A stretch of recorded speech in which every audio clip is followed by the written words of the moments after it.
So good morning to you all. As you know, we're supposed to do this in English because of our international speakers.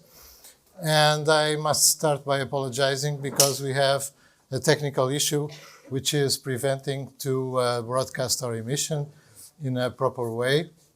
The team is dealing with some alternatives. The problem is not yet solved. However, as we have a first speaker that will take some minutes, we hope that we have some turnaround on this situation in the meantime. So thank you very much for being here with us in our Digital Union. Digital Union is an organization that we put forward in order to discuss what is and what will be our digital union in the sense of European Union. And as the legal part of the digital union is something that is very paramount, we have a partnership with VdA. VdA is one of our major law firms, and it is a pleasure for us to have VdA with us, because without their help, it will be impossible for us to tackle all the issues that are underneath the framework of our digital union. So in this session in particular, our scope, our idea is to discuss the DNA, the Digital Unions Act, which is an important framework, legislative framework that the European Union is putting forward. My role here is to welcome you and to make some provocations. And the first provocation I would like to do is the following. In 2023, Mario Draghi issued his report. I'm telling by heart, but I think it was July 2023 when he presented the report, and when he said that telecommunications are a very important critical, mission critical network. And Mario Draghi has made a lot of suggestions in his report regarding the competitiveness of Europe, and also the importance, the relevance, and the importance of improving our telecom market. In the meantime, we had several things that showed us that effectively telecommunication networks are a very critical infrastructure, because we really cannot afford being one day without telecommunications. When something happens that disrupts the telecommunication network, we are really in trouble, and people get very mad about it. So that's one of the reasons that show us that telecommunications are a very important critical infrastructure. Also, in the pandemic, we saw that telecommunications were what kept us together during the pandemic. So, from the standpoint of an important asset, well, it's difficult to find something more important than the telecommunications network. And what are we doing about it? Well, Mario Draghi published his findings, his report in 2023. The European Commission started consulting in 2025. The European Commission has put forward a legal framework in January 2026, the DNA, and with luck, we will have a law in 2027, because it still has to pass the European Parliament and the Council. So 4 years. 4 years after we know that we had a problem. So Europe takes 4 years to put forward a first response to a problem that is in a mission critical infrastructure. That's the Europe we have. And what does the DNA tackle? Well, the DNA tackles the soft things. Well, we are going to make investments together. We are going to try to put the regulation more or less similar to in every country. We are going to push forward some actions regarding cybersecurity, for example. That's what is envisioned. But for example, a single regulator for telecoms in Europe, is that in the DNA? No. Are other harder things done in the DNA? I would think no. So we will have 4 years in waiting for solving the soft stuff. That's what we have. But in any case, we have something, and we have to analyze it. We have to take care that the legislation is at least understandable for all the market. And of course, we have an opportunity. Of course, we have a single market of 450 million people, from which almost everybody uses telecommunications. But we still have 80, 100 telecom operators in Europe, whereas the major telecom operators in the US are 3 or 4. We have 3 or 4 million clients per operator, whereas in the US we have 80 to 100 million clients per operator. We still have all those hard stuff, that hard stuff. But in any case, we have the DNA. And our mission now is to analyze the DNA, what we want to do here today, help us to understand what is being thought of, and see how the various companies can understand it and use it. Thank you, VdA, again, and I'll pass the word to Tiago Bessa from VdA to continue our session. Thank you very much.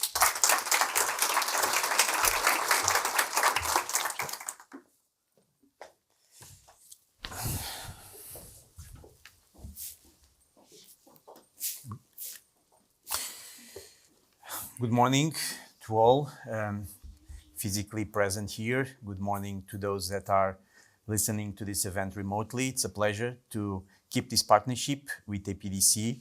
Warm thanks to Rogério and Sandra.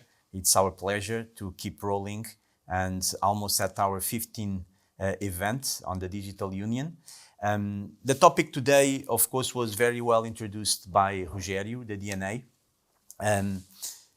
This is the agenda. So the purpose of this presentation is to talk a little bit about what the DNA brings as potentially innovations, considering the legal framework that we have today. So a little bit of context in order to understand the ideas, political and of course legal ideas underlying the DNA. A brief discussion on the main objectives of the DNA, and of course then a zoom in on some of the main challenges and some of the main ideas new that are brought by the DNA. And finally, just 1 or 2 slides on some of the shortcomings of this regulation. Rogério mentioned that there are several documents underpinning the DNA.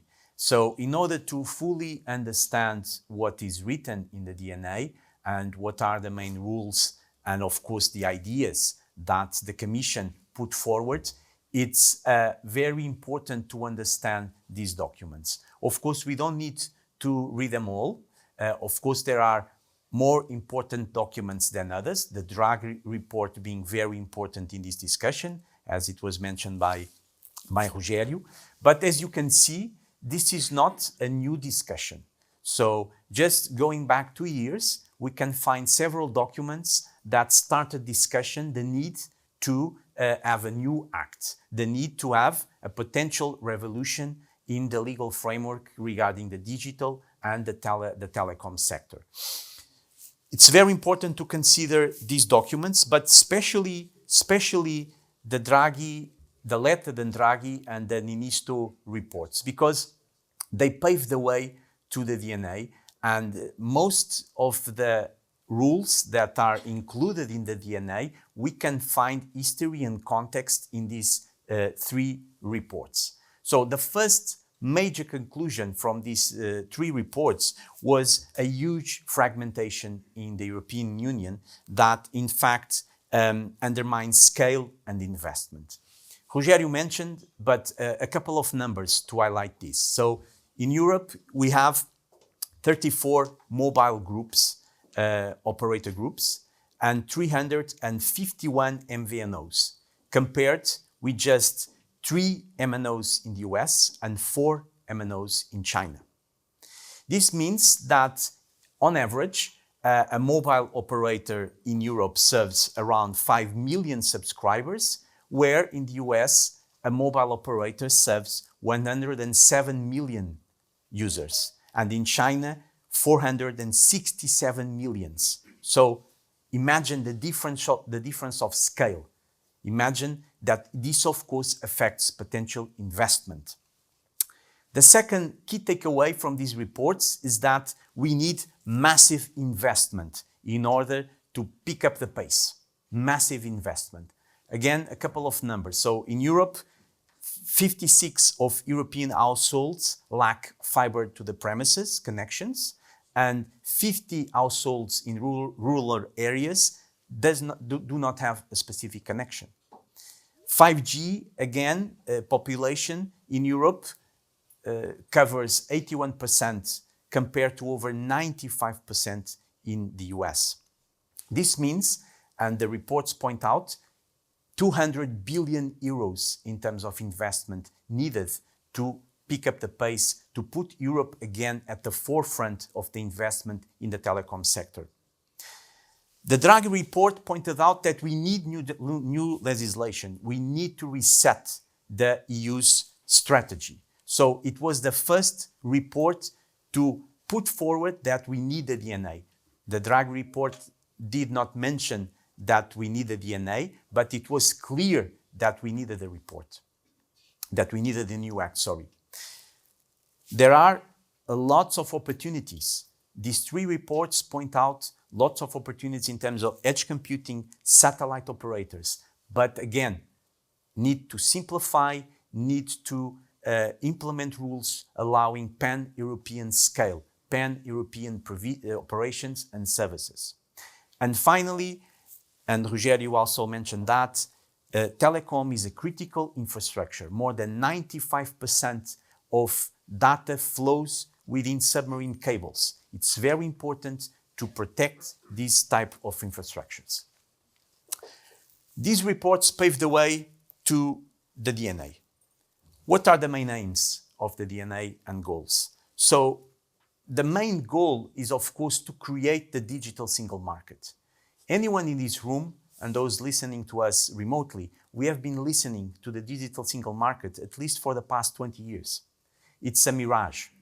It's a mirage, okay? Not sure if the DNA will be able to achieve this mirage, to achieve this result. But it's clear that this is the objective.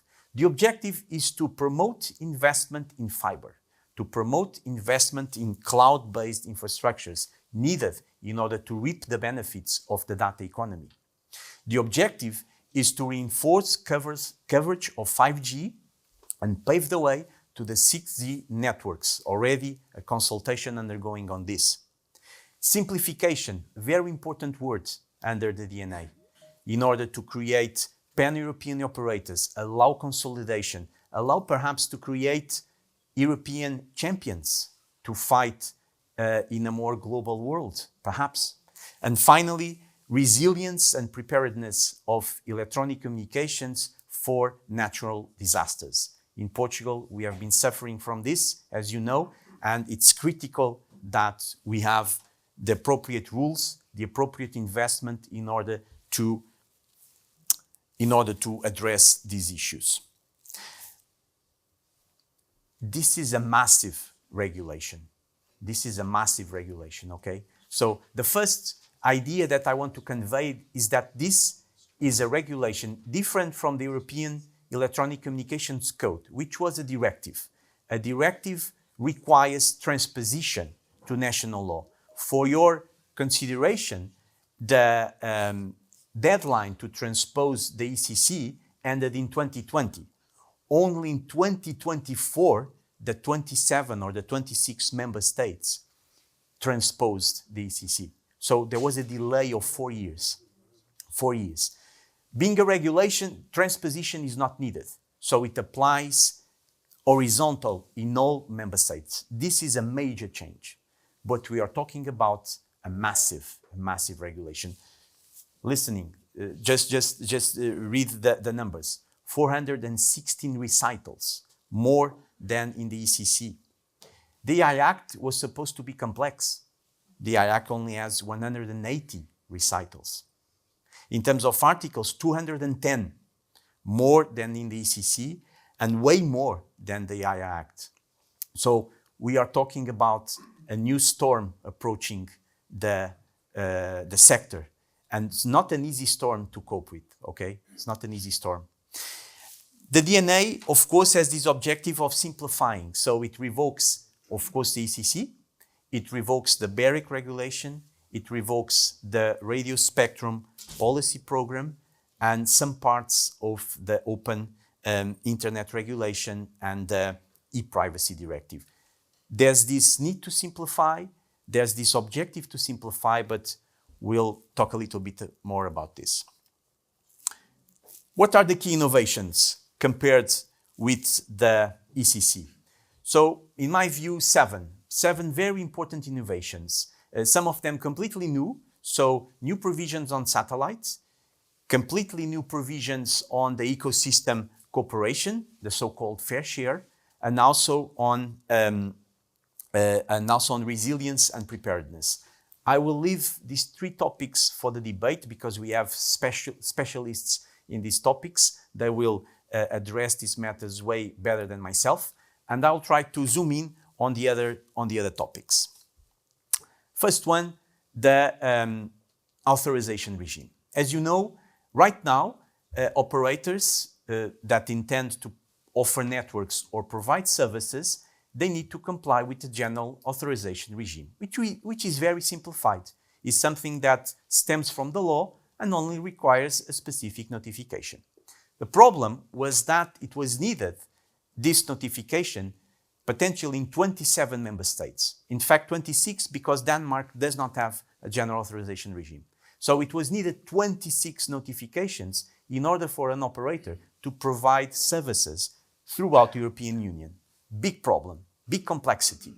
What the DNA brings? A single passport. So what is required? A notification to a single regulatory authority mentioning that an operator intends to provide services in Portugal, Spain, France, Germany, Italy, whatsoever. And after that notification, the operator is free to start providing services. The operator does not need to serve notification to the different member states. Just a single notification will be required. Of course, spectrum and numbering rights of use are carved out from this regime, okay? It will continue to require, to some extent, the obtainance of rights of use. So a mere notification will not be enough. Satellite networks and services have a different rule. So the Commission will be the entity in charge of issuing authorization to provide satellite services in the 27 member states, okay? So if a satellite operator wants to provide services in the European Union, it will not talk to ANACOM. It will talk to the Commission, okay? And will be the Commission to evaluate the request and issuing the authorization to provide services and potentially also to attribute rights of use in terms of satellite frequencies. Harmonized conditions, very important. The ECC had a list of 39 conditions that could be imposed on operators providing services. Problem, this was a maximum list. Member states could decide that, okay, I want to apply the maximum list, I want to apply just 20 conditions, and they decided to gold plate, which of course is a tendency in member states. They decided to go a little bit beyond what was written in the ECC. Big problem. In the 26 member states where this was applicable, an operator could face more than 1,000 conditions, potentially 1,000 different conditions. What the DNA brings? Fully harmonized condition. Very simple list. So just tackling resilience, cybersecurity, interception, and data retention. And importantly, BEREC will issue interpretation guidelines in order to ensure that all national regulatory authorities will implement these conditions within the same conditions, okay? Finally, streamlined procedures. Problem in the ECC, there was guidelines from the BEREC on the notification that should be followed, but was just a guideline, was just guidelines. So it means that different member states could apply different notification requirements. The DNA states that no longer guidelines. This will be binding. There will be a formal notification approved by BEREC that should be followed, and member states are forbidden to apply or imposing additional or separate notification requirements. Spectrum, very important spectrum, perhaps the hot topic within the DNA. Problem, the ECC provided that rights of use for spectrum had a deadline of 20 years. Okay, a good deadline, but the problem was the renewal, because the renewal did not give predictability, did not give foresight to operators to keep investing. What the DNA brings? Indefinite rights of use. So to some extent, spectrum could be used indefinitely by operators, which is something important, but there are some nuances. So it is provided that within 20 years, national authorities may revise the authorization of the rights of use and apply new conditions in terms, for instance, of coverage or service obligations. Where it is decided that the deadline must be attached to the rights of use, the new deadline is 40 years. So again, a positive thing. But, I mean, as I mentioned there, it continues the DNA to foresee that possible revocation, that it's possible to revocate rights of use.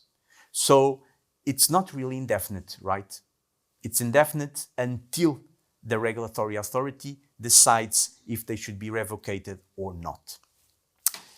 The other topic, very important, was that there was different decisions in member states concerning the attribution and the renewal of rights of use over spectrum. Big problem for operators, because they could have different deadlines and different conditions in different member states.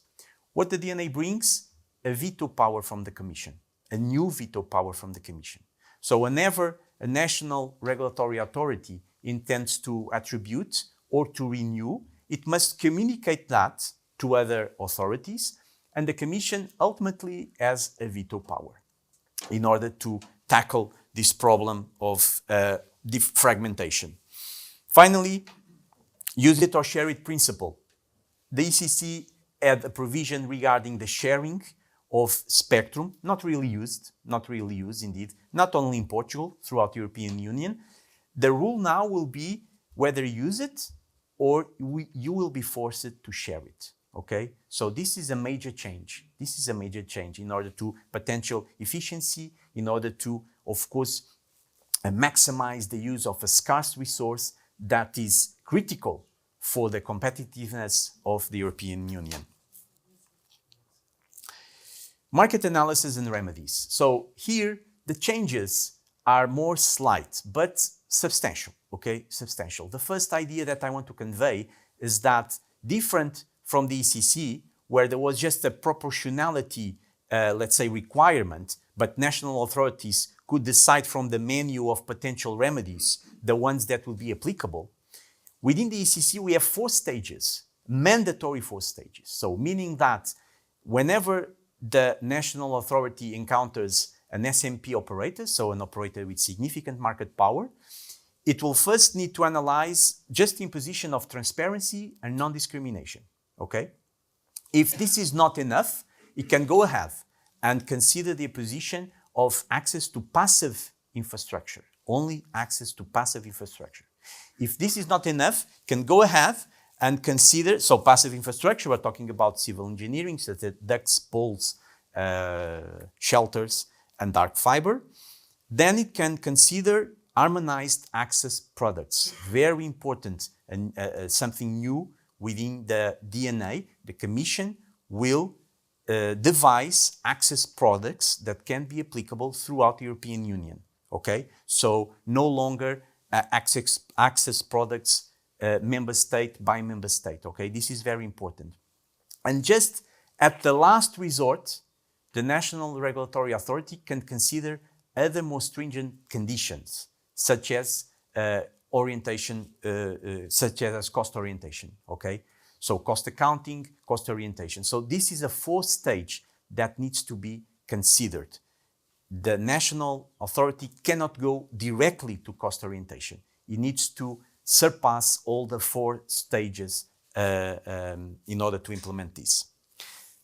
Finally, stronger Commission oversight on remedies. You recall that within the ECC, the European Commission had veto power on market analysis, SMP designation, but on remedies, it has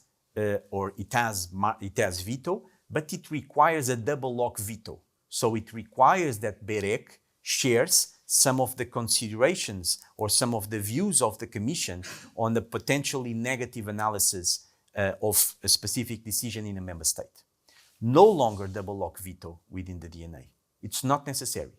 So whether or not BEREC shares the views of the Commission, it's not a requisite. Of course, the Commission needs to take care or needs to take into account BEREC views, but it's not a requisite. If the Commission wants, it can veto the imposition of remedies.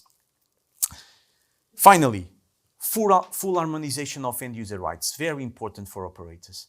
The ECC started the principle of maximum harmonization, trying, of course, to create the same level playing field throughout the 27 member states, but it's left some leeway in member states to apply different conditions. DNA, fully harmonized conditions. Only in exceptional cases, member states will be allowed to impose additional conditions or different conditions from the ones included in the DNA. Internet rules, very important. The rules will be included in the DNA, and the topic or the idea that I want to convey to you is that the Commission will be tasked with implementing the framework for specialized business services, very important for instance, cloud services and other data centers, edge computing, AI services, and critical government services, very important. My time is ending, so 2 more slides. Is really simplification within the DNA? I mean, the objective is really to simplify. That's why the DNA tries to integrate 4 different documents. But it's an internal simplification. It does not cover external acts that interplay and that requires operators to be compliant. So different acts. The problem is not the complexity of just the DNA, which is massive, as I pointed out. The main problem is the interaction between this web of rules, this web of requirements and compliance. This is the problem. And the legislative pace is not ending. It's not ending, sorry. It's not ending. As you can see, the Commission already mentioned that it intends to apply the EU Space Act, and it intends to apply the Cloud and AI Development Act. So the storm of legislative impact has no end. And finally, possible shortcomings of the DNA. So very important, and I want to convey this message to you. Single passport is not a country of origin regime. In a country of origin regime, what happens is that an operator based, for instance, in Portugal, will only interact with ANACOM and with national authorities, even if it provides services throughout the European Union. This is a country of origin regime. The single passport is not this.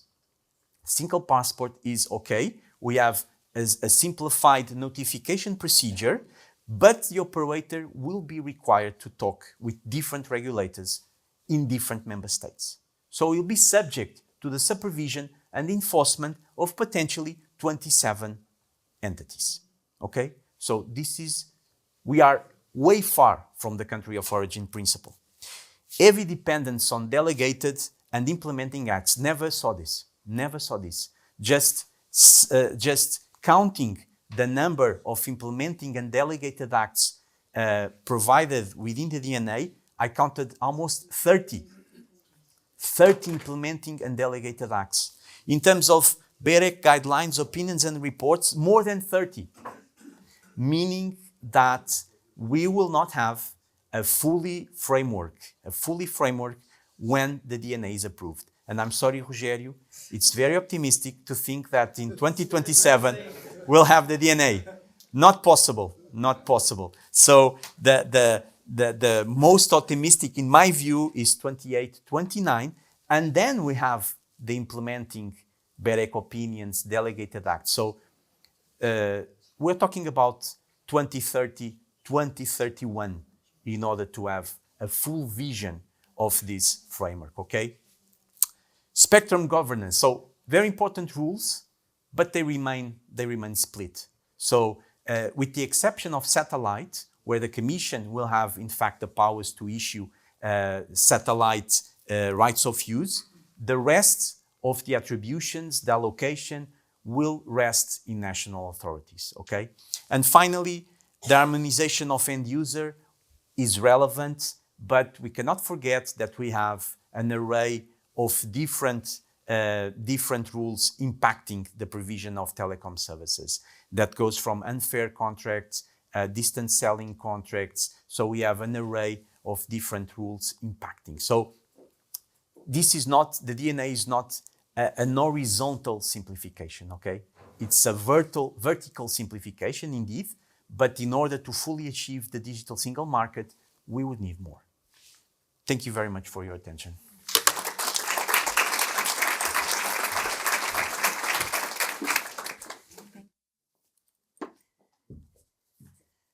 So thank you to Tiago. Tiago, I don't think you were introduced, but head of partner and head of ICT at VdA. Thank you so much for helping us navigate this storm and breaking down its complexity, and also to help us discuss more about the DNA. We will have a panel now with 5 experts in their fields. So I will welcome on stage Manuel Braga Monteiro, Group Competition Policy and Market Structure Lead at Vodafone. Thank you, Manuel, and applause for Manuel for being with us. Then we have Patricia Ferreira, Head of Legal Southern Europe at Vantage Tower. Thank you, Patricia. You dropped something. I don't know if you're going to need that or not. We have Magda Koku, which is Digital and Regulatory Executive Partner at VdA. Thank you for joining us as well. And then joining us online, I don't know if they will be, yeah, there they are. Joining us online, we have Federico Boccardi, Head of Connectivity Policy for Europe from AWS. And we have Olga Shimane, Director, Government Affairs and Public Policy, Connectivity and Infrastructure from Meta. Can you hear us, Olga and Federico? Yes? Everything okay? So we had some technical issues. I know that Olga has short time. So Olga, we're going to see if we can have you until the end. But if not, I know that you have a tight schedule. So feel free to leave at the end should we go past our time. I think we may.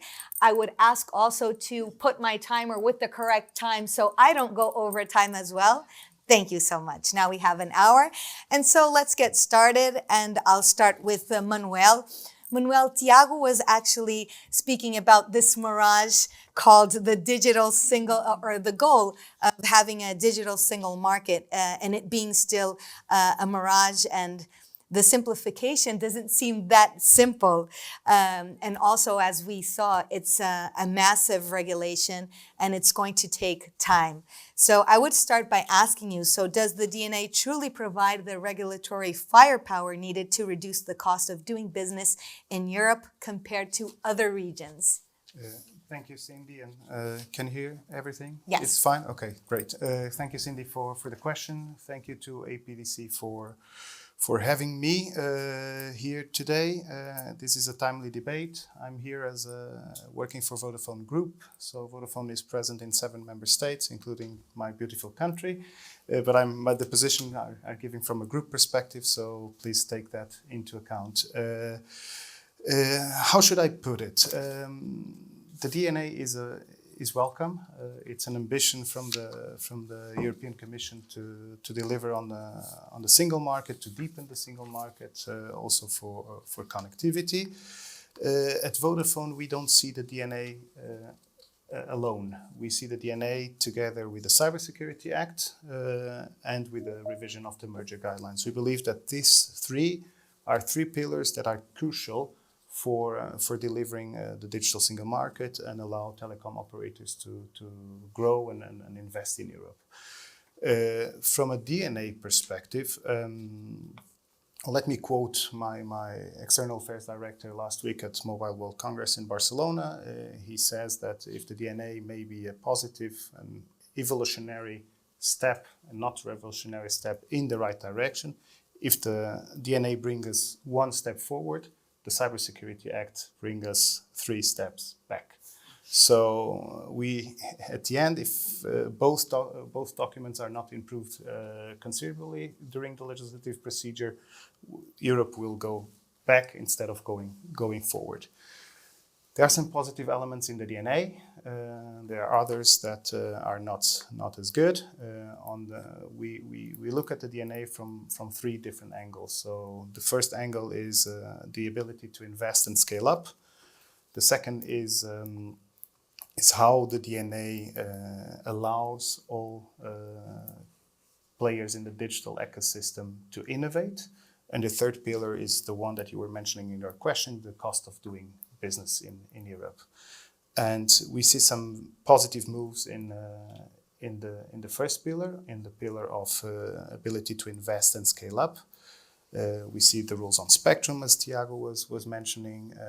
We also appreciate the objective of shutting down legacy networks, which objective is to allow and bring the customers into future-proof networks, and also the satellite. I hope that on spectrum and satellite, I think I will be able to go a little bit deeper in the subsequent questions.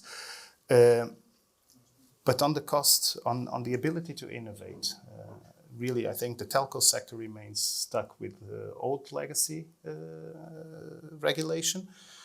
Tiago was mentioning the OIR is brought into the DNA, but is brought in the DNA without changes in the legal text apart from the implementing act. So there, I think more should be done to allow telecom operators to innovate. So the rules are from 2015, and the networks completely changed, and then how networks are managed is a completely different way how networks are managed nowadays. So we need some changes there to be able to compete and innovate with other players of the digital ecosystem. And in terms of the cost of doing business, the third pillar, that is where I think the Commission completely missed opportunity. They really missed on the objective, of delivering on the telco omnibus. So really the Commission objective was to reduce red tape by 50%. We saw from Tiago's presentation, we are nowhere there. There are outdated and duplicative rules in consumer law, in e-privacy, and also the universal service obligation remain as is. And so it's something where we believe that could be further simplified, and we hope that during the legislative procedure will be simplified. Thank you, Manuel. So, Patricia, Manuel mentioned these 3 pillars, and he also mentioned that the telcos are stuck with these old legacy regulations. But how do you see AI regulation impacting the management and efficiency of the physical tower infrastructure? So, first of all, good morning to everyone. I'm very happy to be here, very happy for the invitation. First of all, because I'm a newcomer to these kind of events, so it's kind of extra excitement for me to be a part of this and discussing with the members of the panel, the ones here, the ones at distance, to tackle this interesting topic. So, what I feel and what we feel as a Tower Co is that when we are talking about AI, we are talking about, and to address AI, we need physical infrastructure. We need many things else, but we need physical infrastructure, because when we tackle physical infrastructure, when we are talking about that, we are mostly talking about connectivity solutions. We are talking about the need to support and to get the evidence of if we in fact need and we want to see developed the cloud solutions, the AI solutions, the quantum computing solutions, the connected industry solutions. We need connectivity. We need all this background support that, among others, passive or physical infrastructure provide. And what we see is that we need, in order to deliver that, we need density, we need more proximity, we need points of presence, we need resilience, we need a series of items that are super important to deliver this kind of results. So what we feel is that AI, the DNA, and all this framework that Tiago was talking about, it's really important as long as it provides an harmonized, a simplified, a legal certainty basis for European company as Vantage Towers, which is operating in 10 different markets at European level, operates. We need to see the regulatory risk moderated, and if we, in fact, which is not a given, because as Tiago raised many questions, it is doubtable that this framework, super complex framework, provides the necessary harmonization, necessary simplification. But these are the buzzwords. These are the things that are the most needed, because at the end of the day, what we are talking about is the needs to create conditions for investment. We are ready to invest, but we need to see the proper conditions for investment to be made. Because for investment to be made, we need predictability, we need certainty, we need a stable framework and stable conditions for this to be provided. Also, one thing that it is important to say is that we really would like to see the infrastructure sharing model to be promoted by this framework, because we really see it as the driveway, more suitable driveway to ensure that the network as a whole is developed and is implemented and deployed in a more efficient way, not only in terms of time, not only in terms of operation, but also in terms of costs. So I think those are the main points that I would like to address at this initial stage. Thank you, Patricia. Magda, Patricia just mentioned quite a few buzzwords, but she also mentioned about the fact that there's a need for conditions for investment, predictability, stability, and of course there needs to be moderation for regulatory risks. So from your perspective as a legal expert, and after Tiago's keynote breaking down all of this, the DNA. As a legal expert aiming for an equidistant view, what are the primary risks and opportunities the DNA introduces for both traditional operators and digital platforms? Thank you, Sidi. Just reinforce that it's a pleasure for VdA to cooperate for so many years with APDC in this program, and we are very proud of it, and I think this is very useful for everyone, including for us, because we have the opportunity to share views with the main stakeholders. So thank you for that, and I'm pleased to be here, of course, with my partners at this session. Well, this is a difficult question. I was listening to what was being said, and I think that, first of all, we need to understand that the DNA is primarily a legal regime with impact on operators. So this is the target of the... So we tend to think, and the Draghi report and the aim of the Commission was to create a more balanced ecosystem in the digital ecosystem. But the truth is that this is a regime targeting the telecom operators. And from a telecom perspective, from the telecom operator perspective, I would say, and Manuel already pointed out, and Tiago also, that the main advantage of this DNA are basically the single passport, a more centralized and European level spectrum, let's say, attribution and regime. But I would say that the elephant in the room it remains the sustainability of telecom operators and the fair share, let's say. This would be because the aim of this act would be to create a level playing field. That was a bit what Drag Report wanted to point out, a level playing field for operators and for other digital players. And the truth is that we need to see if this document will be able to put it forward, because I mean, of course, there are some measures that intend to make more stronger the position of telecoms operating in Europe, allow for concentration, simplification, and that's the aim of the single passport, and also some centralization of spectrum management and attribution. But in reality, nothing changes a lot from the document that allows this balance between sustainable investment and freedom of traffic. As Manuel was pointing out, the Internet Open obligations stay the same, everything stays the same. So unless telecom operators can really capture the advantages, some of the advantage of simplification of the act, which I personally don't believe, because as we have seen, many other regulatory steps would need to be taken, more implementation acts, BEREC guidelines, and so on. Either telecom operators can capture some efficiency and concentration from this act, or we will stay exactly the same as we were before. And what we are doing is basically changing again the legislation, hundreds of articles. When I read the GDPR some years ago, I thought, oh, this is a quite complex document. Then it came the AI Act, and I said, oh, this is much worse. But I would say that the DNA is not the worst of all. I think the worst of all, and it's also important that we mention later on, is the Space Act.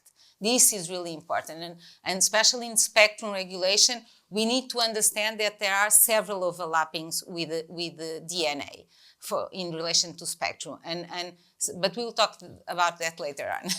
Okay, thank you, Magda. Olga, can you listen? You there? Yes? Okay, Olga, so as Magda was pointing out, with the DNA, we risk staying exactly in the same place. So a lot of new things, but they may be a bureaucratic burden. So that would be my question to you. So which specific areas of this DNA proposal do you believe risk becoming a bureaucratic burden for content providers? Thank you so much, Cindy, and thank you for having me here. And apologies, I cannot be there in person in Lisbon, but hopefully another time would be very happy to come and meet you all in person. I think we've heard a number of things today already about what the DNA does. Instead of really simplifying and harmonizing, which is what the European Commission has told everyone the DNA will be, it's actually introducing a lot more complexity. And for example, Tiago already mentioned some of these things. A lot of what we see is pushing some of the provisions to secondary legislation, implementing acts, delegating acts, BEREC guidelines. So at this moment in time, when different providers look at the DNA, we actually do not know what type of provisions will apply for us. Tiago also mentioned already that some of the things like single passport is not really the country of origin, and that, yes, it's some administrative simplification, but it doesn't really take away the burdens. And then I think the most crucial point is the interplay, not just the DNA and what the DNA does, which seems to be bringing a lot of different legal acts into one roof, but that's not simplification make. It's very important to look at the DNA in the interplay with all these other legislative instruments that previous speakers have talked about, be it DMA, DSA, AI Act, and various telco acts. And this is where we don't really see simplification and harmonization. From meta perspective, I think the two main things where we see the burdens actually increase are the following. One is the extension of scope of the regulation and its impact, particularly on content providers and private networks. And we're surely going to get into it a bit more in the next questions. a private infrastructure such as the one that Met operates is really different, and it's fundamentally different from this type of networks and services that telecommunication providers offer. As previous speakers have pointed out, DNA is the instrument to regulate telecom operators. So why we're including different networks under the scope where they do not provide the same services and are regulated through a number of different laws that I've already mentioned. So this is kind of one big area. The second area, as you've pointed out already before, is the reconciliation procedure and the ecosystem cooperation. Again, we will talk a bit more. From our vantage point, we see that the market here has worked well, that there's ongoing cooperation, and we actually think that this is a solution in search of a problem rather than really harmonization simplification. It's more complexity, it's lack of clarity to providers, and it's really impact also on the investment promotion and potential investment chilling effects, contrary to what the Commission is trying to promote with the DNA. Thank you, Olga. Thank you for pointing out those two issues that you have on your side. So now, Federico, can you hear me? Yes? Hi, Federico. I can. Hi. Can you hear me? Good morning. Yes, Hi. everything okay. So, Federico, can you broadly speak about how DNA impacts cloud providers? Sure. And first of all, good morning, everyone. And thanks so much for inviting us to participate in this debate. I'm representing Amazon Web Services. We offer cloud services. And so I'll speak in particular, I'll focus on cloud. Just as an introduction about AWS, cloud services, you can see them as Lego bricks. Each Lego brick is an IT service. We offer 250 of them. We offer the same services to customers in different sectors. So for us, there is nothing unique about a sector or another sector. We see ourselves as a horizontal company. Previous speakers pointed out the importance of investments on connectivity. We say connectivity, consumers don't buy connectivity because of connectivity. They want to access the services that they access through connectivity. And so these services at the critical infrastructure to provide these services is a teamwork. You need the connectivity infrastructure, you need the data centers and the cloud infrastructure, and you do need the services that are running on those infrastructure. In terms of important areas for us in the DNA, there are three. One area is how the DNA is affecting cloud data centers and cloud services. The second area that Olga has already mentioned is private networks. Hopefully we're going to come back on it in the discussion. And the third area is the regulation of IP interconnect, mainly impacting our CDNs. And this, the discussion goes into network fees here. And again, we can come back on it. Let me focus for a second on cloud and cloud data centers. The point that we made in the last couple of years is that cloud and telecoms are different, and they should be regulated in a different way because cloud is a horizontal technology serving customers in different sectors. And so being in scope of many different regulations from different vertical sectors would increase the cost of compliance for us and would slow down our ability to deploy cloud and AI services rapidly. So our point is made, if there is any regulatory issue with cloud that is not addressed by existing regulation, it should not be addressed by VdA. And we were glad to see that the main scope of VdA does not include cloud data centers and cloud services. And this recognizes our point about regulatory differentiation. Let me emphasize, that doesn't mean that we are pushing back on regulation. We are saying if there is any regulatory issue with cloud not addressed by existing regulation, then the telecom framework is not the right one to address it. Thank you, Federico. Thank you for that. So let's just go back to what Magda was saying also, and I will speak to Manel for this question. We're speaking about the spectrum, so now this question will be for Manel. The DNA proposes indefinite spectrum usage rights Well, not quite, according to Tiago, and the Commission veto on national decisions. How significantly will change Vodafone's long-term strategy for 5G and 6G rollout?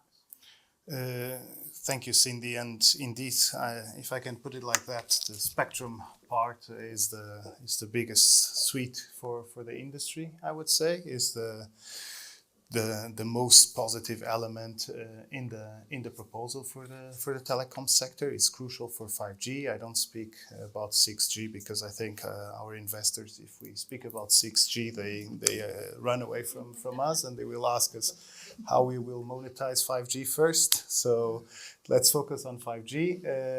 Spectrum reform is crucial. Is very positive. However, I think nobody is naive in this room to believe that the member states will allow this to go through as is, but still it's a very positive signal from the European Commission that they are pushing for this and they have put it again on the table, which is quite positive for us. Indefinite licenses, as Tiago was mentioning, is one very positive element. The automatic renewals, which is crucial for the industry, to have visibility if the licenses will be renewed and which under conditions, and soon enough. That's a problem of the code today, is that a lot of uncertainty, as Tiago was mentioning. There is no visibility, there is a process, but it's unclear. And look, if you don't know if your license will be renewed or auctioned sufficiently time in advance, then it's obvious decision that you don't put the investment in as if you would be certain that it would be renewed and under which conditions. So that's another very positive element for the industry, and also some elements of pricing methodology. But I understand that the pricing methodology again will be designed by BEREC, which is also something that is creates further uncertainty down the road. So these three very positive elements towards 5G. There is one article, and going back to the complexity of recent legal acts from the European Commission and bad drafting, to be honest. There is one article, 25.5, regarding a transition period on renewals, which I think the Commission wanted to say something but wrote something completely different. If you read that article as a lawyer, you don't know what is in there. You read one thing, but the objective is exactly the opposite for what we hear from the Commission. There seemed to be some openness from the Commission to correct that, but that transition period would mean that we have the figure: 56% of the licenses in Europe would not be subject to this new regime and positive regime. So it's important to clarify if there is a transition period. The transition period should be in a way that allows existing licenses to be subject to this new positive pro-investment framework. On your question regarding the veto on remedies, this is not new. There was the code, there was a proposal from the Commission back in 2016 to have a mandatory peer review mechanism, so the NRAs or competent authorities to allocate spectrum would need to bring that into a peer review, the revision among their peers if the conditions are good or not, and pro-investment and etc. That didn't fly in the European Council, so it's a voluntary mechanism. And there is also another mechanism which is similar in the code, is this Article 52.2, which then brings the possibility to, if you want to introduce competitive measure, that should be a market test. Let's see how it flies. It's very positive that the Commission has a saying. For a pan-European operator, it's even more important that conditions are harmonized and clear. With that article, I think there is some room for improvement, because the conditions that trigger that single market mechanism for spectrum seem to be quite broad and should be somehow tightened up. But let's hope that member states this time around are more positive on the spectrum reform. Good. I like that you end with that word positive, especially because, well, it was nice that you highlighted three positive elements. But again, we are still in an early stage where there's time to clarify. And as you said, there's always room for improvement. And given that, Patricia, to achieve the goal of very high capacity networks, what are the most critical physical or regulatory bottlenecks that the DNA still needs to address for infrastructure providers? Probably I will not have I will not be lucky enough to initiate with a positive word. I will have to be a little bit more pessimistic, because I think that the concerns, even though legitimate, they do not address the main bottlenecks of physical infrastructure.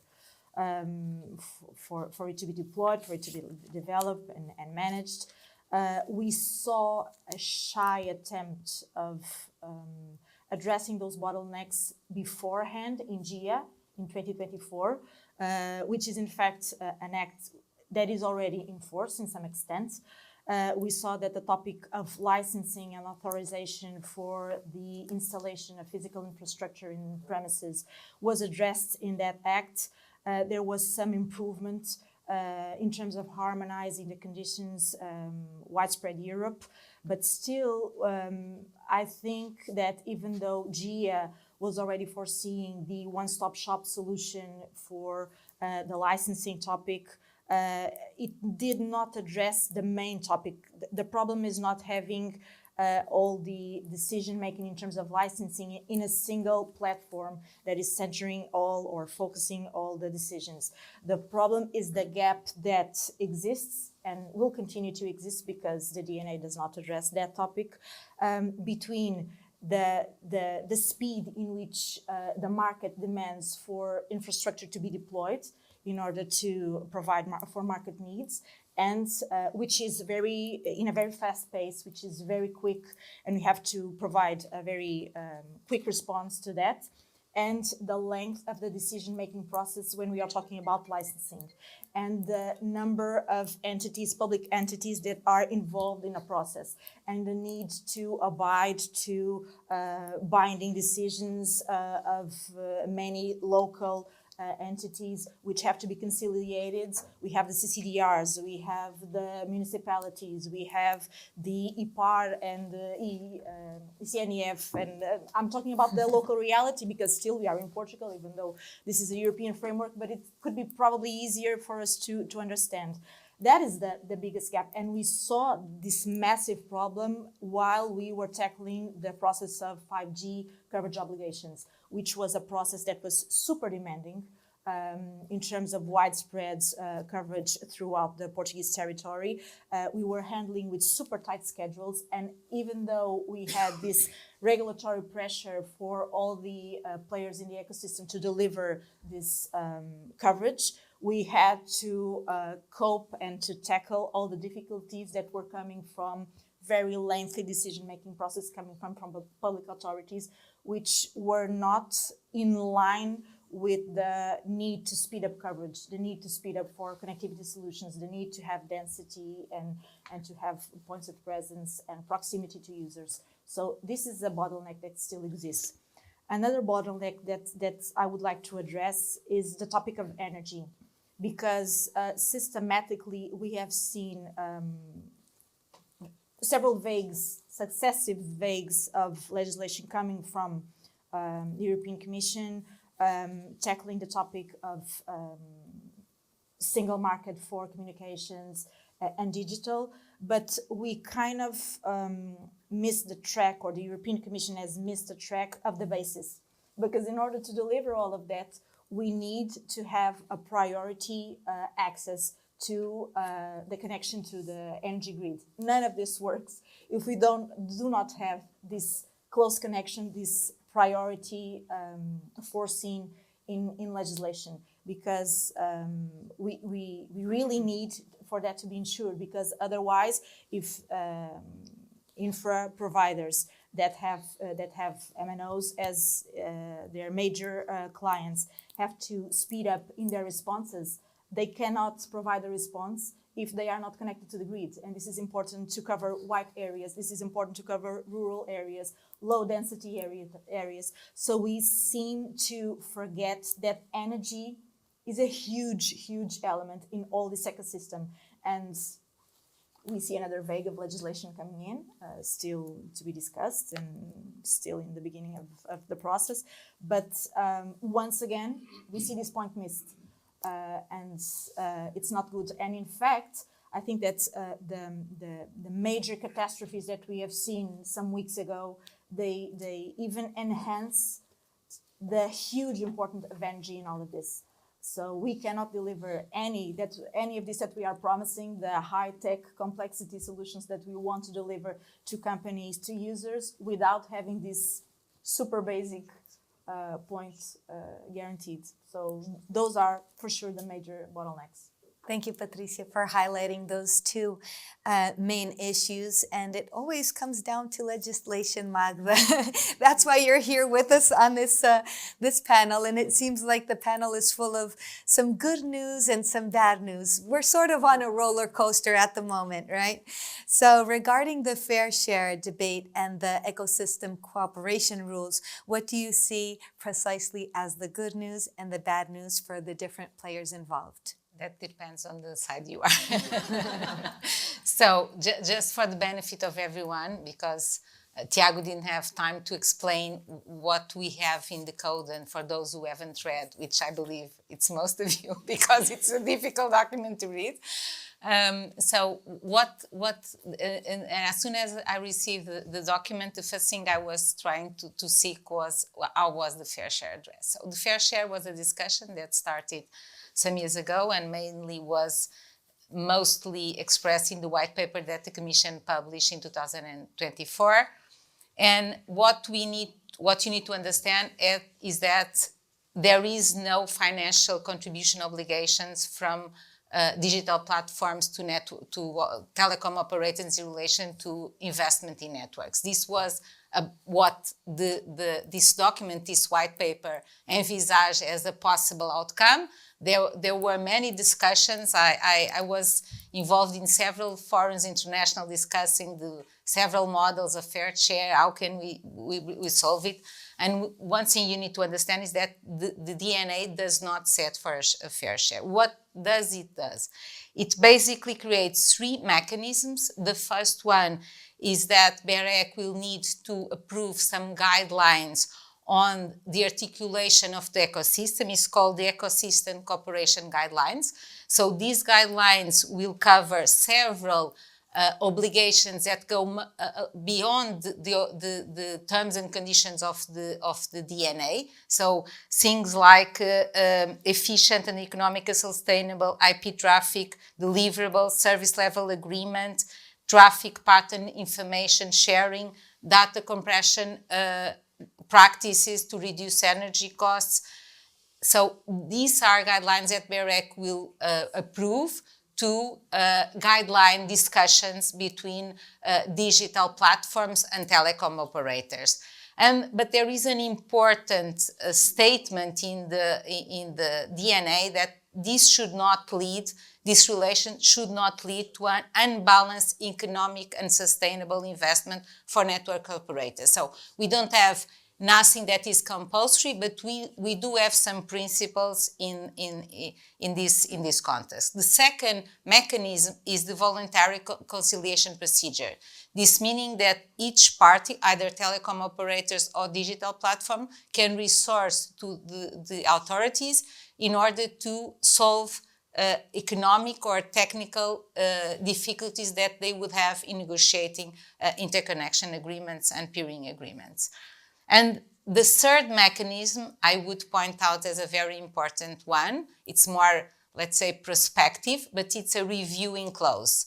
Means that in some years, the BEREC will have to issue reports either on the application of the guidelines by the several stakeholders, so telecom operators and digital platforms, as well as the results from the conciliation mechanism.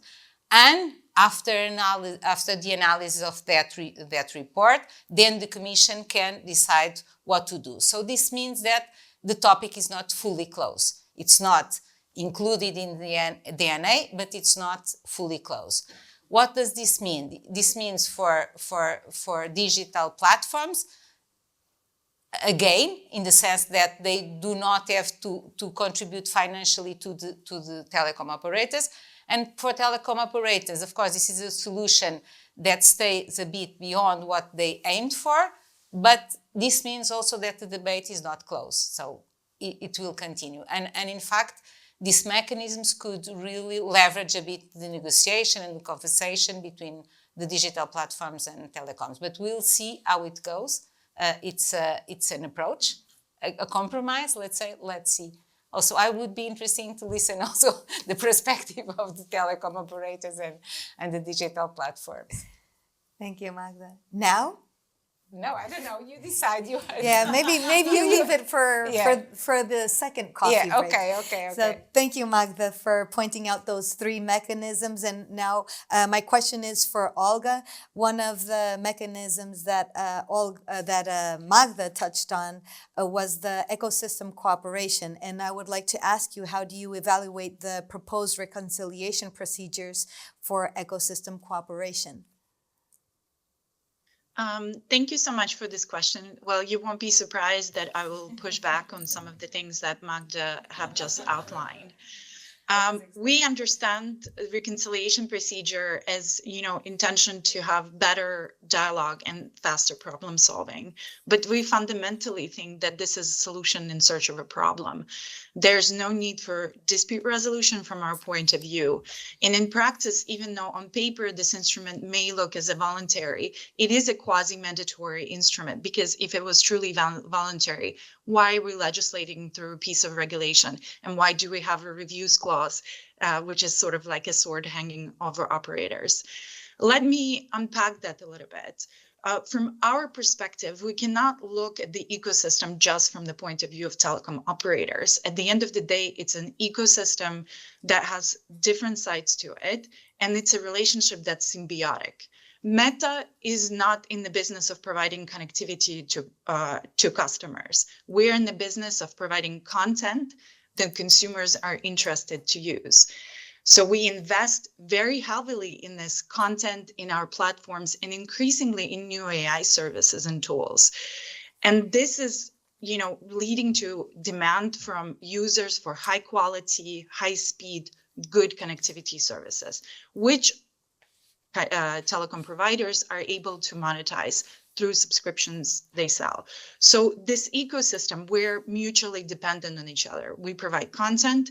We can only access consumers through the relationships we have with telecom operators. And we, as telecom operators, have an interest to ensure that the networks are invested in, that they're sustainable, their use is efficient. So our goal is to work and be a responsible partner in this ecosystem. And in fact, what we've seen is that this ecosystem have been competitive. It's been functioning well. It's a market that has developed without regulation, as pointed out by numerous reports, for example, by BEREC, throughout the past 15 plus years. There's thousands of networks and they interconnect with each other on the basis of prevailing settlement-free model.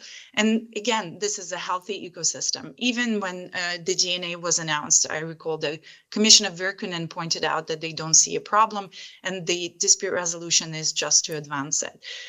In this system, disputes are increasingly rare if we look at the number of the connections that exist between networks. When they do arise, there's recourse. There's recourse under the competition law, on various legal grounds. The courts are there. Yes, it does take time, but any sort of legal procedure and contractual disputes may take time.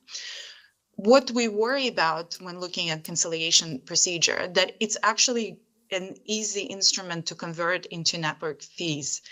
If parties know that they can escalate through a special forum, it will incentivize some operators to try their luck and raise points of dispute that otherwise would have been resolved through commercial negotiations, and with an outcome to be of extracting payments, because at the end of the day, the internet service providers control the access to end users that we need to provide our services to it. So they can leverage that to extract payments.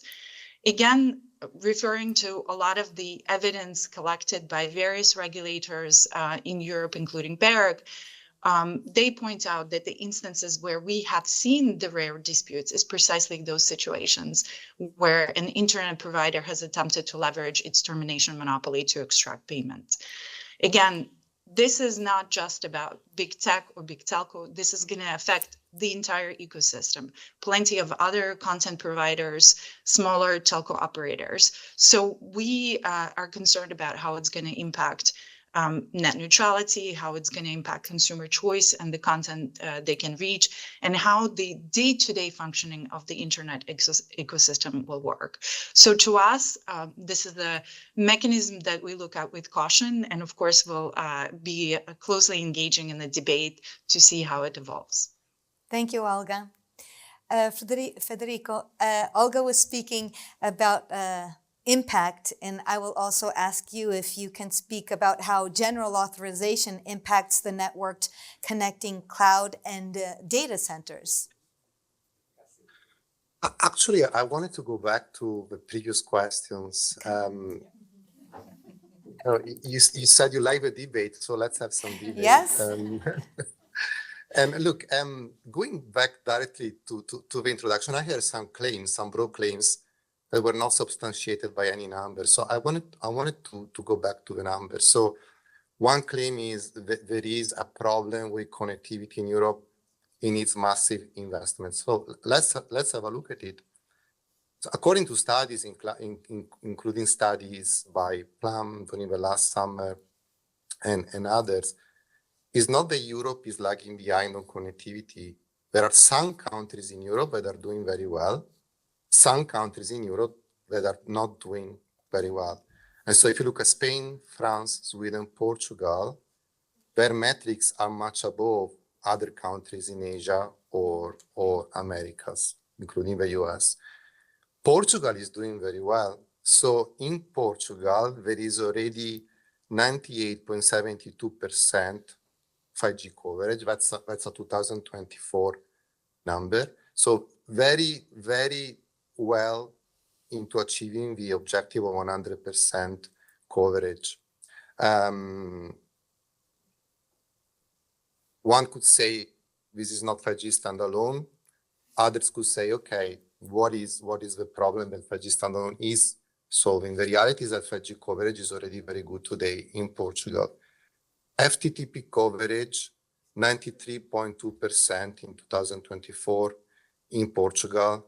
In sparsely populated areas, Portugal outperforms the EU with a 70.13%. And in those areas, low orbit satellites will play an important role for both coverage and resilience. So the other claim that I heard was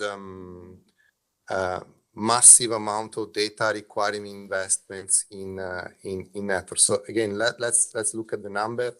According to various studies that were published, traffic growth in mobile network is slowing down since 2013.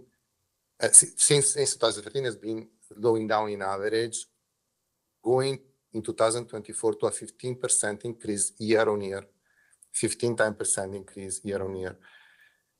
Fixed networks, similar downward trends, although shifted a bit later because of the different used in fixed networks. Cost of meeting the residual growth in traffic are found to be typically less than 1% of the annual network capital expenditure. The other broad claim that I heard is that in the US, there are 3 operators. In Europe, there are hundreds. The reality is that in Europe, competition seems to be the main driver for investment in digital infrastructure, according to the numbers of the study that I cited by Benoit Felton et al. Challengers in Europe are investing 60% of overall capex against 40% by incumbents. So why, for me, it was important to go back to these numbers, because it's framing the problem we are trying to solve here. What is the problem we are trying to solve?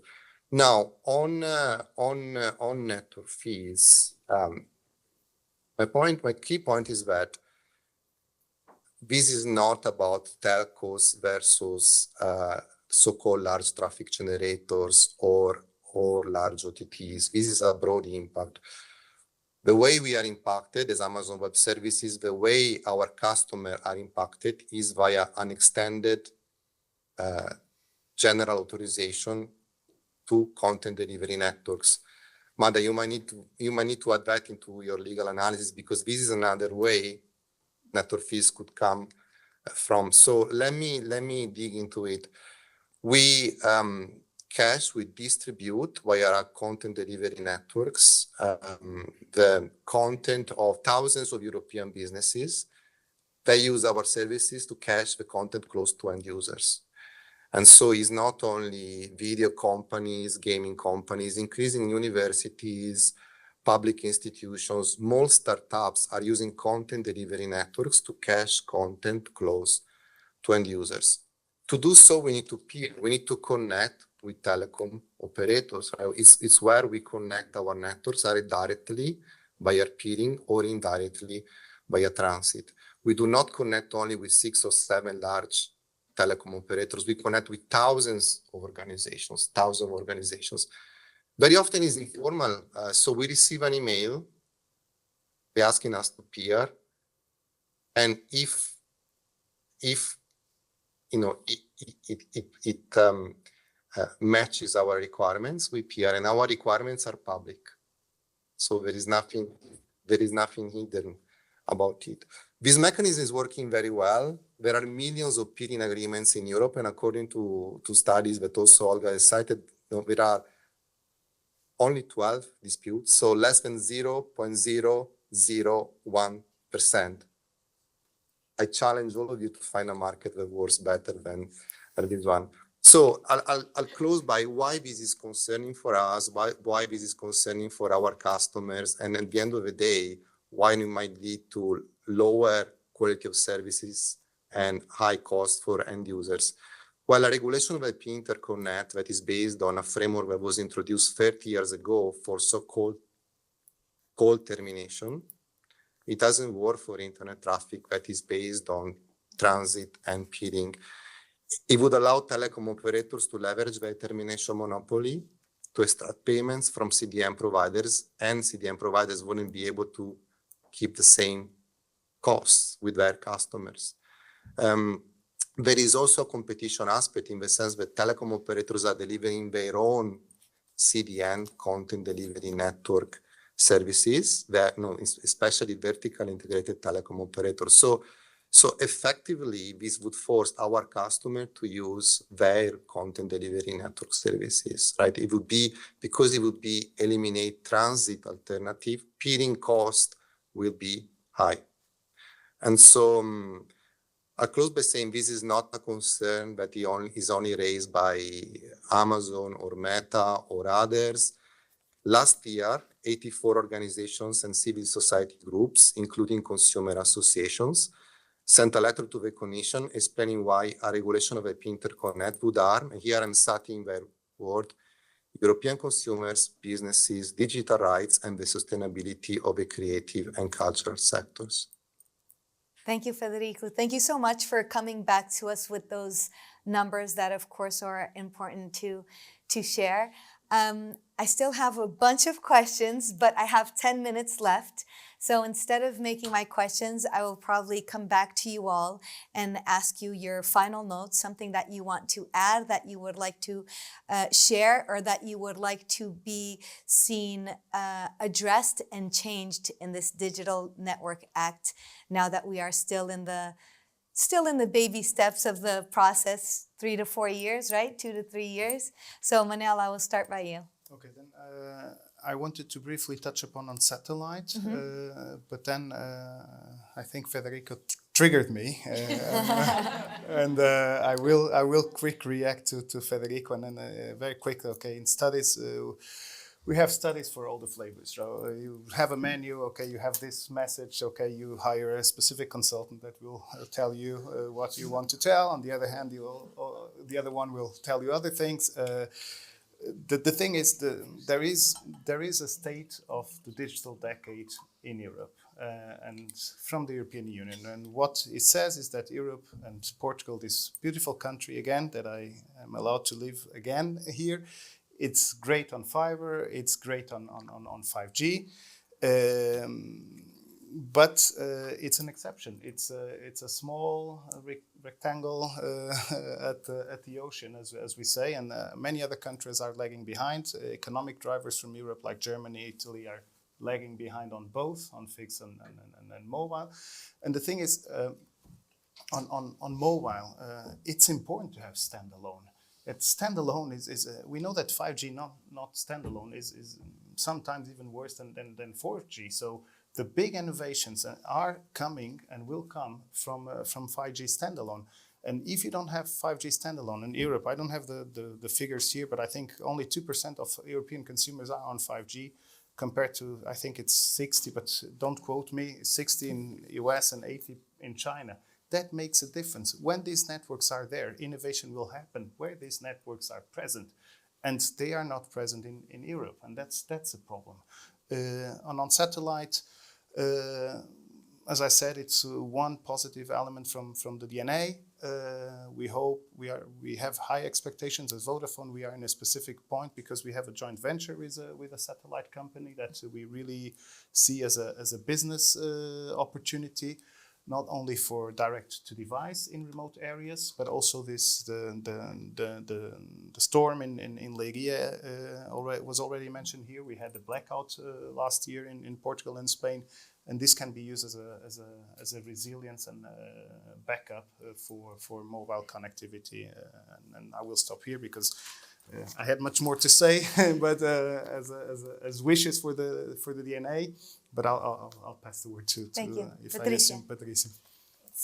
My final remarks on this probably are a bit of repetition of what I've replied on the previous answer, and probably our approach as a TowerCo is a little bit more down to earth and not as sexy as the approaches of probably the cloud solution services and the content services. But still, I think that when we are on the verge of having a new global EU framework to be a tool for all the players in the market across all the member states, I think that sometimes we are aiming too high and then we forget the very basic topics that really need to be ensured first than anything else. So I go back to the topics of energy, I go back to the topics of having quicker times for response in terms of public authorities. That could be a topic of harmonization, because clearly it is not possible to ask for quickness in terms of market reply and then having to cope with such lengthy and even unprepared decisions, because what we see from the public authorities deciding all these processes is that they are abiding and taking into considerations requirements that are completely outdated, that are not in line with all the considerations that we have to provide right now. So these seem to be very basic and very simpler topics when compared to many of the considerations that have been presented so far, and that are completely legitimate. But what I would like to see is probably not as an ambitious response, but probably a more down-to-earth. What is really the basically necessary in order to have service delivery, density, proximity, capacity, widespread through all the territories. And it's interesting because you were about to, at least it was planned to do another question, and the question was about how would it be supposed to consider all the local needs when we are talking about the harmonized framework. As a TowerCo and dealing with many markets, because Vantage Tower is operating across several member states, we don't see that the main needs are as much as different between markets. So taking for consideration the Southern Europe, energy is a topic in Portugal, in Spain, in Greece, in Italy. The topic of licensing and authorization, also a common ground and a common difficulty to all these member states. So I think that sometimes we tend to get too close to the local needs, but I think that we need to question, are they as relevant as we think they are? Because the key topics are everywhere and are common to all member states. Thank you, Patricia. Magda. Well, from my side, I think I would choose to pick a topic. It would be the paradox that we have with this DNA again. So it's an extremely complex document. Its intersection with, it's a sector-specific act, but we do have especially a very difficult intersection with the cybersecurity package, which is quite complex. This is something, since we are now in a phase that we'll be able to improve a bit the document, and unfortunately cannot kill it. That's what I would like to do with DNA. What I think is important is to focus in some paradoxes and some very difficult interpretations, and the intersection between this act and NIS 2 and Cybersecurity Act, which is being revised, it's extremely complex. We need to pay attention to that. We go up and forward in Europe. We thought that we would have a common horizontal regime for cybersecurity under NIS 2. Now we seem to go back to specific obligations to telecom operators. So this is a huge problem. Also, people are not paying attention, but there is a connection, a very strong connection with the Space Act, which is also a very complex document. Very, very, I think it's the most complex document. At least the first draft. Now there is a new draft that is being circulated and informally, not so complex, but still, you need to pay attention because telecom operators that use spectrum capacity or that do operate satellites are subject to that act as well. So I think that's what we need to work on, and also the interception with legislation that impacts a lot the digital platforms, because there is also a lot of complexity in that regard. So I would choose that. A final note, just to say that we wanted to have an act that covers everything, but we left behind data protection, also another important topic. I understand that this is a very complex political issue, but since we want to have an act that is applicable to the telecom sector, why don't we address e-privacy matters now, or at least set a program to do it? Because we keep having this discussion every time we revise the telecom legislation. Thank you, Magda, for your notes. Olga? Thank you. I have 2 points, one more philosophical and one hopefully a positive note to finish on.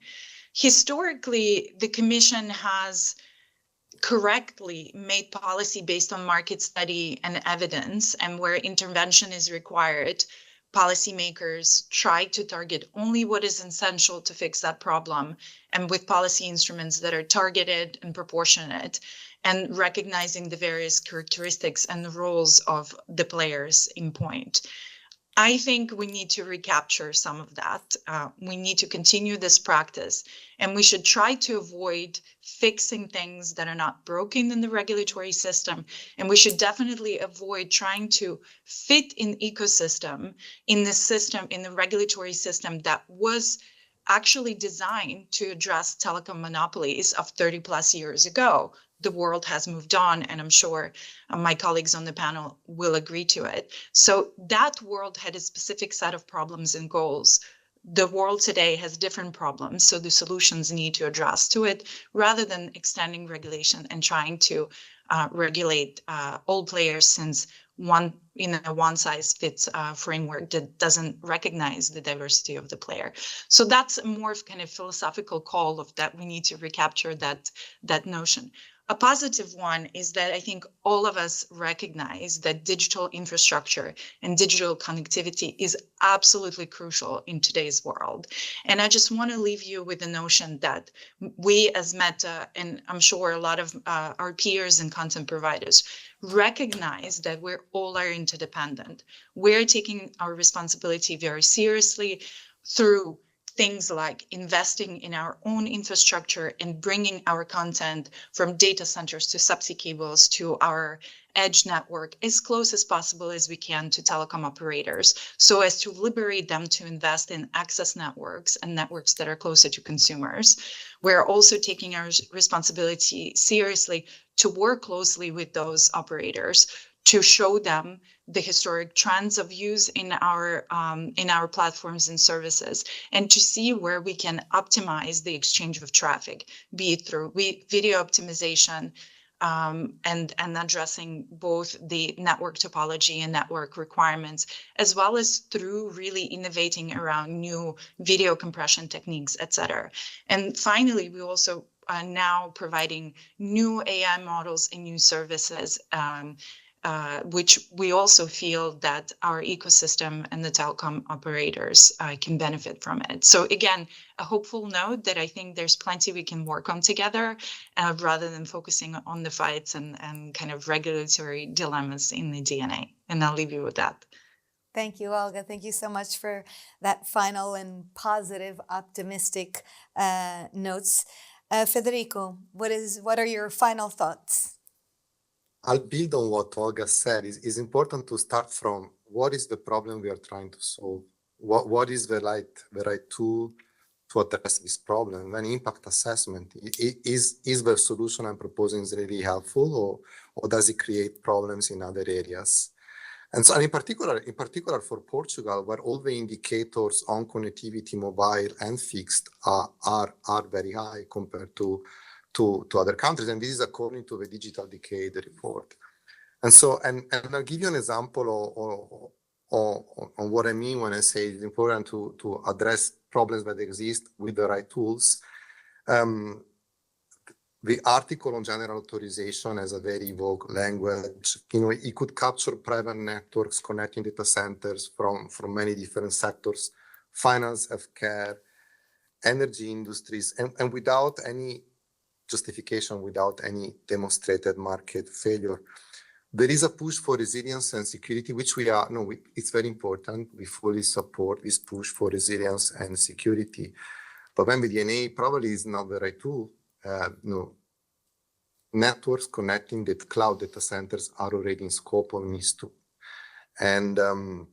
And for us, what increases resilience and security of our backbone networks is a streamlined process, the ability to deploy more backbone networks, more subsea cables with a diversity of landing.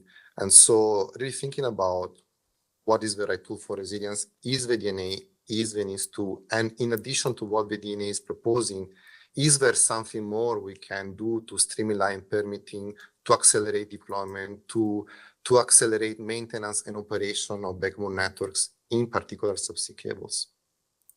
Thank you. Thank you. Thank you, Federico. Well, our time is up. My timer is blinking and it's red. I would like to thank our panel of experts. Again, thank you, Manel, Patricia, Magda, Olga, and Federico. For those of you that are here at our auditorium in APDC today, we can continue the networking offline. For those of you that are watching online, I'm sure you may follow all of our experts on LinkedIn. I think they will be happy to continue the conversation there. And I cannot leave today without telling you all that this weekend we celebrated International Women's Day. There's good news for all of the women that are here today and those of you that are online. We have a special campaign for APDC's Congress, which will be happening on May 6th and 7th at Lisboa in Lisbon. So there's a special price for women until March 13th.